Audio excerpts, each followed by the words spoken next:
On the morning of February 27, 1960, Adriano Olivetti boarded a train from Milan to Lausanne. He was 58 years old. He was the chief executive of the most design-forward office machine company in the world. 9 months earlier, he had spent $30 million acquiring the Underwood Typewriter Corporation of Hartford, Connecticut, the oldest and most storied typewriter brand in America, and with it a factory that employed 8,000 Americans, a dealer network that reached every city in the continental United States, and a name that had been stamped on office machines since 1895. The bet he had made was the largest in his company's history, that an Italian company known for beauty could absorb an American institution known for reliability and build something neither could build alone. Adriano Olivetti never reached Lausanne. He suffered a stroke on the train and died before the day was out. The American office never knew his name. It knew the machines. It just never bought enough of them. A decade later, Olivetti's Valentine typewriter, designed by Ettore Sottsass, red as a fire truck sold in a foam-lined case like a piece of jewelry, entered the permanent collection of the Museum of Modern Art in New York. It was and remains one of the most celebrated pieces of industrial design in the 20th century. In American offices, it sold modestly. The IBM sales representative who walked into the same office 2 months later with a leasing agreement and a 30,000-strong field service guarantee sold decisively. But the real story of Olivetti in America is not the story of a beautiful machine that lost a price war. It is the story of an Italian company that bought America's typewriter legacy, inherited its structural weaknesses, and watched every advantage it purchased in 1959 become a liability by 1985, while producing in the process some of the most extraordinary office machines ever made in the 20th century. America built the office, America equipped it, America lost the machines. We tell the stories of how that happened one brand at a time. Subscribe if you want to keep hearing them. This one begins not in Turin and not in Hartford, but on a train that never arrived in the winter of 1960. The Olivetti Company was founded in 1908 in Ivrea, a small industrial city in the Piedmont region of northwestern Italy, by Camillo Olivetti, an engineer who had studied at Stanford University and returned to Italy convinced that the typewriter, an American invention commercialized in Ilion, New York by Remington in 1873, could be built better, more elegantly, and to closer mechanical tolerances than anyone was currently building it. The first Olivetti typewriter, the M1, was displayed at the Turin Exposition of 1911. It was not revolutionary, it was precise. What was revolutionary was what Camillo's son Adriano did with the company beginning in the 1930s. Adriano Olivetti was not simply a businessman. He was a social theorist who believed that industrial design was a moral act, that the machine a worker used every day was not merely a tool, but an expression of the value a society placed on human labor. He hired the greatest industrial designers in Europe, Marcello Nizzoli, who designed the Lexicon 80 typewriter in 1948 and the Lettera 22 portable in 1950. Giovanni Pintori, who built Olivetti's visual identity through 40 years of advertising that is still studied in design schools today. Adriano Olivetti built a company that designed as seriously as it manufactured, and in the 1950s that combination was essentially without peer. The Lettera 22, introduced in 1950 and brought to the American market in the early 1950s through a network of specialty office equipment dealers and high-end department stores, was the machine that established Olivetti's American reputation.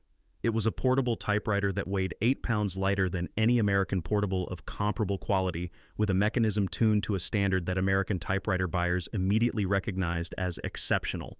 Time magazine named it one of the 100 best designs of the 20th century. The Illinois Institute of Technology gave it its first design award. It retailed in America at approximately $95 in 1955, equivalent to roughly $1,000 today, and it sold to exactly the kind of American buyer who understood what they were paying for: journalists, academics, architects, novelists. Camus typed on an Olivetti. Sylvia Plath typed on an Olivetti. Ernie Kovacs typed on an Olivetti. These were not incidental endorsements. They were a market signal and a market limit simultaneously. The Lettera 22 sold in the tens of thousands in America. IBM's typewriters at the same moment sold in the millions. The American office did not buy based on what Time magazine admired. It bought based on what its purchasing department could standardize, service, and replace. In 1959, Adriano Olivetti made the decision that would define his company's American story for the next 30 years. He acquired the Underwood Typewriter Corporation of Hartford, Connecticut for approximately $30 million, the equivalent of roughly $300 million today. Underwood was not simply a typewriter company. It was the oldest continuous typewriter manufacturer in the United States, tracing its commercial lineage to 1895, when Franz Wagner's Under the Plate mechanism, the design feature that allowed a typist to see what they were typing as they typed it, was first commercialized under the Underwood name. The Hartford factory at its peak had employed 8,000 workers. The Underwood name was on GSA's schedule procurement lists for every major federal agency. Every American insurance company, every government claims office, every newsroom in the country had Underwood machines in its inventory. Olivetti did not buy Underwood because Underwood was thriving.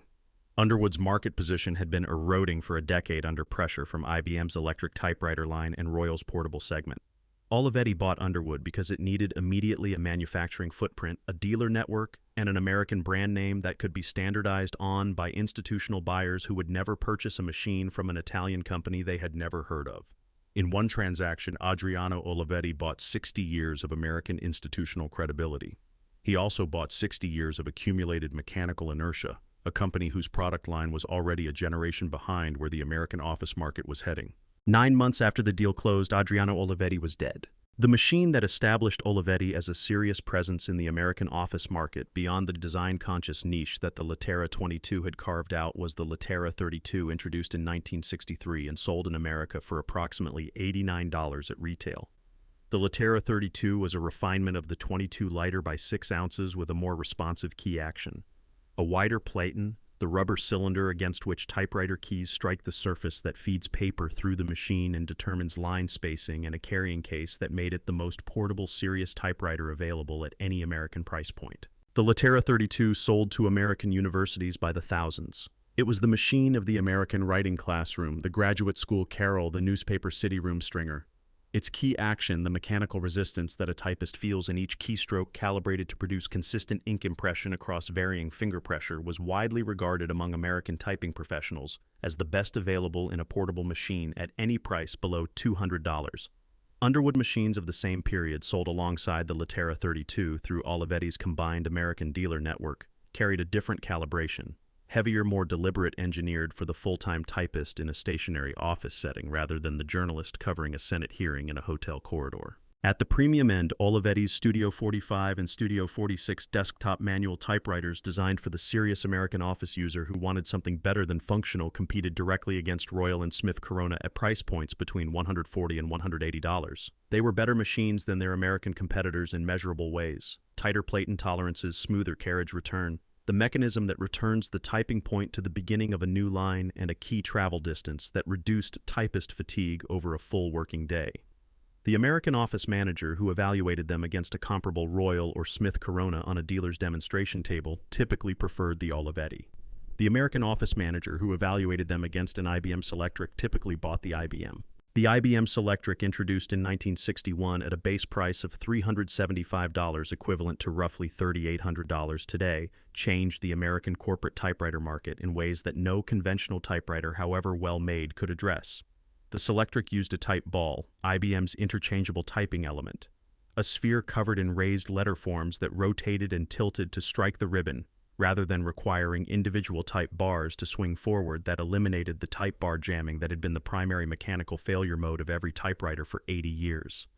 It typed at 90 words per minute with consistent impression. It corrected its own errors via a lift-off correction tape without retyping. And IBM backed it with 30,000 field service technicians who could be on site in any American city within 24 hours. Olivetti had at its American peak a service network of approximately 1,200 technicians covering the continental United States. It was a respectable network for a foreign manufacturer. It was 1/25th of what IBM could field. The Latera's moat was real but narrow. Olivetti's precision mechanics, its design reputation, its consumable quality ribbons, platens, paper guides were genuine advantages in the segment of the American market that priced those things. That segment was academics, writers, small professional offices, and independent business owners who bought one typewriter and used it for 15 years. The corporate typing pool, 40 machine service contracts, standardized ribbons, quarterly preventive maintenance, next-day repair was IBM's market. Olivetti never broke into it.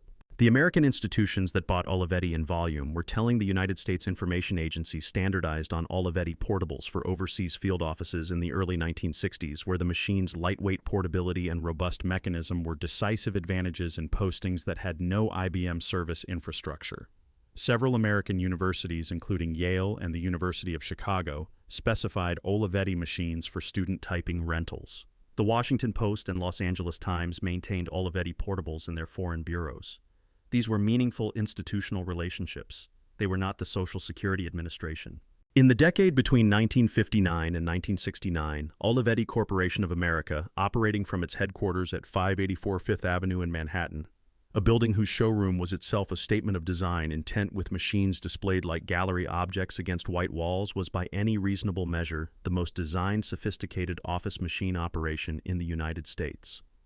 The company employed at the peak of its combined Olivetti-Underwood American operations in the early 1960s approximately 10,000 American workers in manufacturing, sales, and service. The Hartford plant, now operating under Olivetti-Underwood management, produced both Underwood-branded machines for the institutional market and Olivetti-branded machines for the premium segment. The combined American dealer network numbered in the thousands, covering every major metropolitan market. The product line that Olivetti brought to this peak was extraordinary by any standard of the period. The Techne 3 Olivetti's executive electric typewriter, introduced in 1964, was the machine that the company positioned directly against the IBM Selectric in American corporate accounts. It was technically capable a single-element typing mechanism that, like the Selectric, used a rotating type element rather than individual type bars, and it produced output that no American office manager could distinguish from Selectric output in a blind test. It cost $320 at American list price, $55 less than the base Selectric. In a competitive account where an Olivetti sales representative could get a demonstration, the Techne 3 won on merit and price simultaneously. In those demonstrations, Olivetti's representatives encountered the same wall repeatedly. "We're already standardized on IBM." The phrase was not merely a purchasing preference, it was a service infrastructure decision. An American corporation that had standardized 100 typewriters on IBM had a service contract, a ribbon supply agreement, a trained operator pool, and a relationship with an IBM account manager who called quarterly. Switching to Olivetti meant unstandardizing all of that. The $55 list price advantage evaporated against the switching cost before the conversation was 10 minutes old. The Valentine typewriter arrived in 1969 and became for Olivetti the defining American paradox. Designed by Ettore Sottsass, the Viennese-born Italian designer who would later create the Memphis Group's maximalist aesthetic, and his British collaborator Perry King, the Valentine was a portable typewriter conceived not as an office tool, but as an object of daily life. Its body was injection-molded ABS plastic in a red that Sottsass had specified from the same color range as Italian sports car interiors. It came in a foam-lined case that opened like a briefcase and doubled as the machine's housing. The typewriter ribbon was housed in a cartridge that snapped in and out in under 30 seconds. The key action was light, precise, and immediately responsive. The Valentine entered American retail at $99, positioned at the top of the American portable market. It appeared in the windows of Bloomingdale's. It was reviewed in Esquire alongside other design objects of the year. The Museum of Modern Art acquired one for its design collection before the American retail run was complete.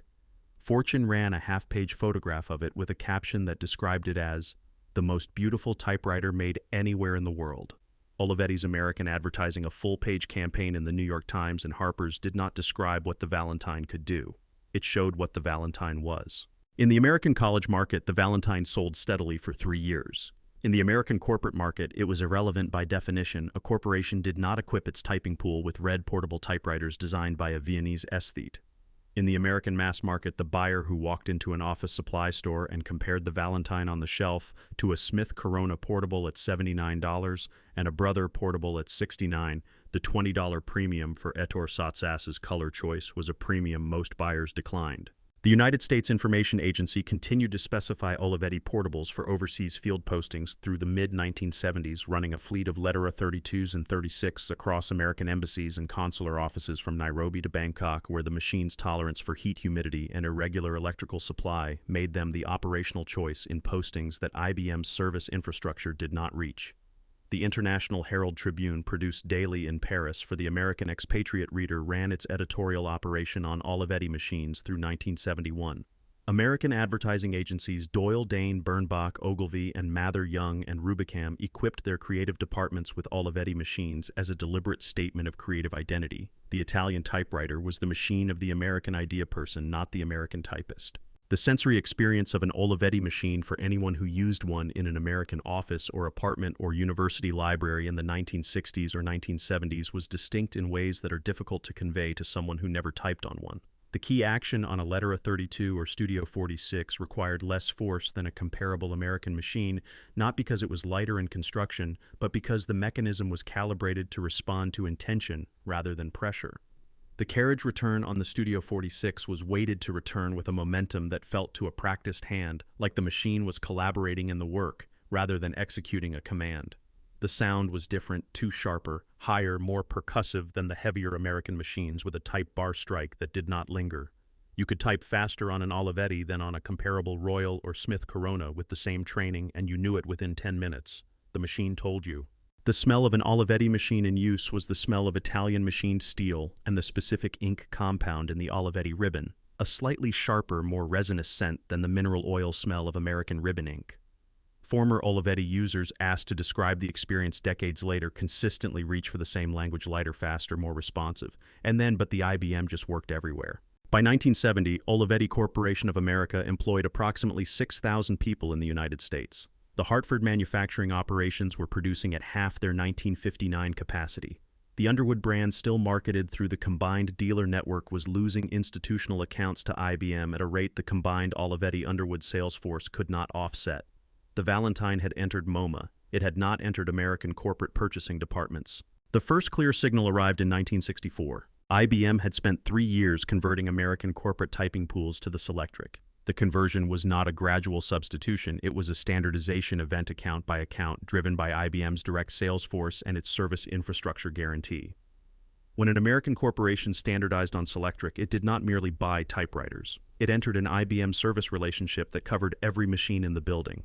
The Olivetti sales representative calling on the same account the following week was not competing against a typewriter. He was competing against a contract. Olivetti's response was the ET Series electronic typewriter, a line of electric typewriters introduced in stages through the late 1960s and into the 1970s that incorporated the single-element typing mechanism, electronic correction capability, and memory functions that the American corporate market was beginning to expect. The ET-101, introduced in 1969, was technically sophisticated and priced at $345, competitive with the Selectric's corporate pricing tier. Olivetti's American sales force demonstrated it across the country. The corporate purchasing departments that evaluated it acknowledged its quality. They did not in sufficient numbers switch. The switch cost was structural. A corporate typing pool that had been standardized on IBM for 5 years had operators trained on IBM key action supervisors who knew IBM service protocols and a parts inventory calibrated to IBM consumables.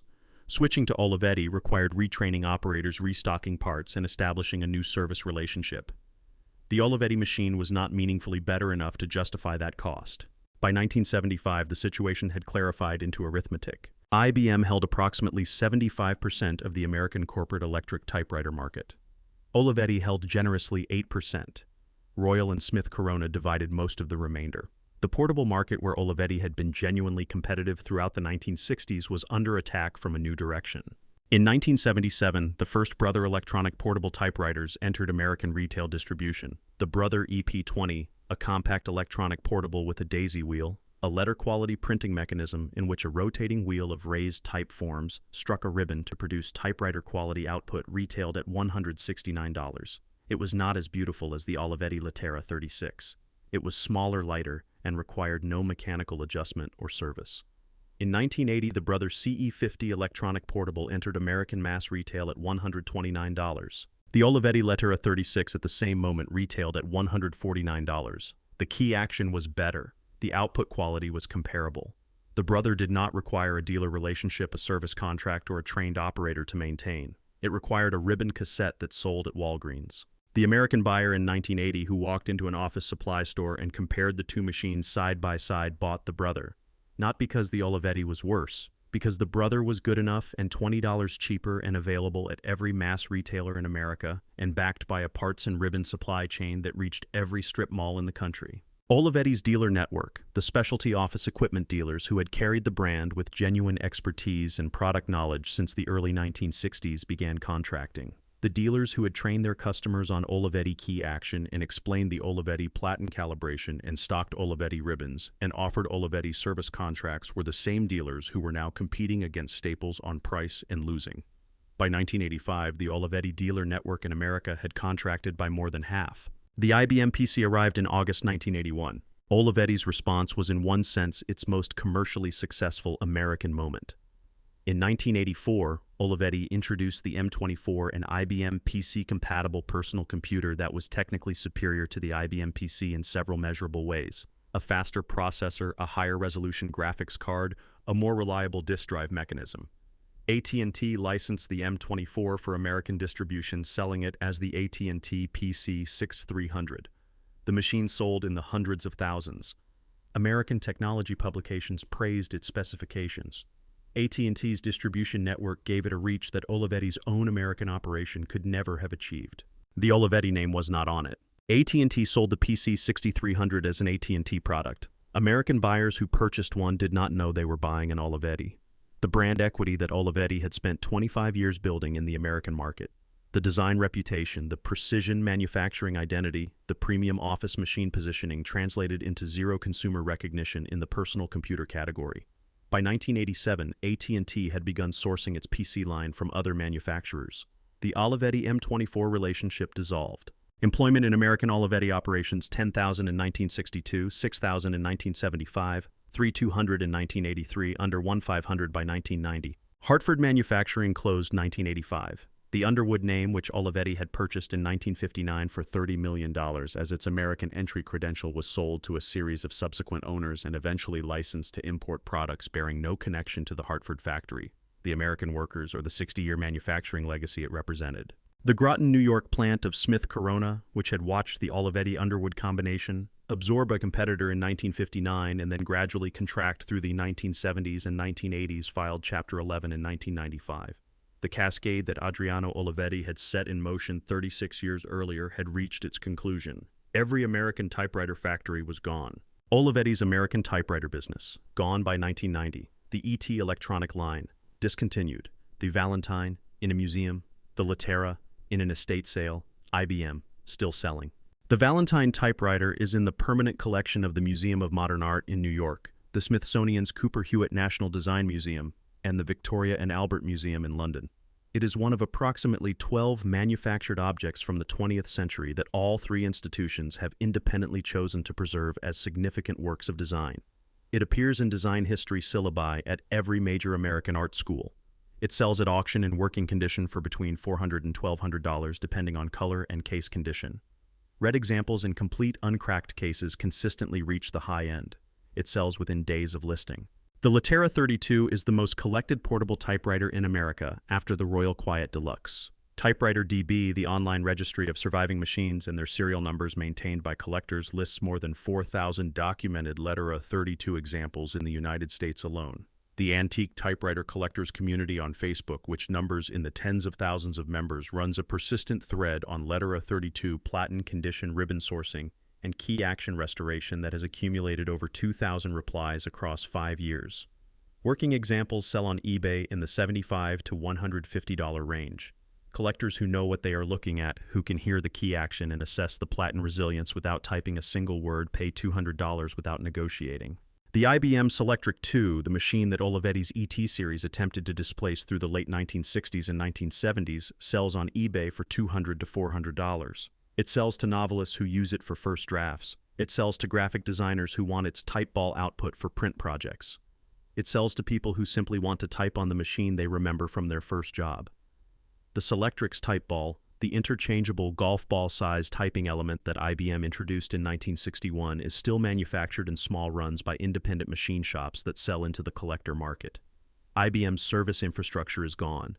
The machines outlasted the infrastructure by 30 years and are still outlasting it. The professional categories that Olivetti's American operation supported, trained, and depended on have disappeared so completely that their names require explanation.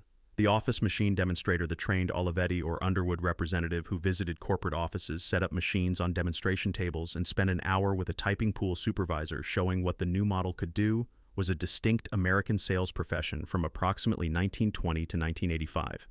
It required deep mechanical knowledge, the ability to read a typist's complaints and diagnose a mechanism fault, and a relationship management skill that the IBM sales force refined into a science, and the Olivetti sales force approximated with European design enthusiasm. There are no office machine demonstrators today. There is no job category that maps to what they did. The Olivetti technician specifically trained on Olivetti mechanisms, carrying a kit of Olivetti-specific tools and a reference manual produced in Turin and translated into American English with occasional infelicities that American technicians quietly corrected from experience, serviced machines that a conventional American typewriter technician could not always diagnose. The Olivetti key action was different enough from American mechanical conventions that training on one did not transfer to the other. When Olivetti's American service network contracted, the technicians who had carried that specific knowledge were not absorbed into another professional category. They retired. The knowledge retired with them. The surprise that the historical record contains for anyone who traces Olivetti's American story through its technical rather than commercial arc is this: the Olivetti M24's processor architecture, specifically the design choices made in the graphics subsystem and the bus structure that made it faster than the IBM PC it was compatible with, was studied carefully by American computer engineers in 1984 and 1985, and several of those design choices appeared in modified form in subsequent American PC architecture decisions. The machine that AT&T sold under its own name, the machine that American buyers purchased without knowing they were buying an Italian computer, influenced the direction of American personal computing in ways that the Olivetti name never received credit for. Adriano Olivetti had imagined in 1959 that his company would shape the American office. He was correct. The shaping happened 25 years late in a product category he never lived to see under someone else's brand name. In a storage closet on the 4th floor of the Communications Building at a small liberal arts college in western Massachusetts. The college's name is not important, but the closet is. There are 11 Olivetti Latera 32 typewriters in their original carrying cases, purchased in 1968 for the college's journalism program at $89 each, which is roughly $920 each in today's money. The Platons still turn. The key action on 8 of the 11 is still responsive by any reasonable standard. The ribbons ran out years ago. A professor who teaches the college's one remaining print journalism seminar knows the closet exists. She has not opened it. Every week we tell the stories of the American companies that built the machines the office ran on and what the market did to them. Olivetti's story is the one that began this channel's larger argument that the moment an Italian company absorbed an American typewriter institution in 1959, the clock began running on every American office machine maker that followed. Smith Corona fought the clock for 36 years. Royal held on until the name itself became a label for imported machines. The clock ran for them all. Subscribe to hear the rest of the stories. The machines are still out there, the factories are not.